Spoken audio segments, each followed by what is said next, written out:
nakikinig ka dito, paki-follow, ano mo, ano mo, i-update mo yung update diyan sa mga website at may mga kinakausap siya.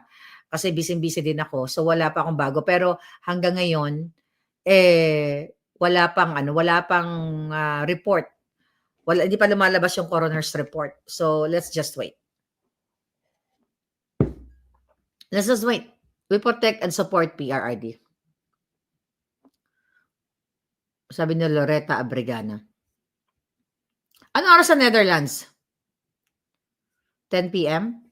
Magpahinga muna kayo dyan. Bukas, puntahan niyo, wag niyong bitawan ng Pangulong Duterte para sumunod po kayo sa mga sinasabi din ng mga polis. Alamin natin yung mga batas dyan sa pagpoprotesta or whatever.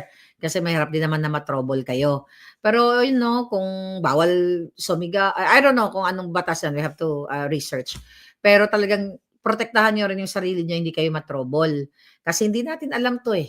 Baka, but I feel na makakabalik ang Pangulong Duterte dahil nga illegal yung ginawa nila.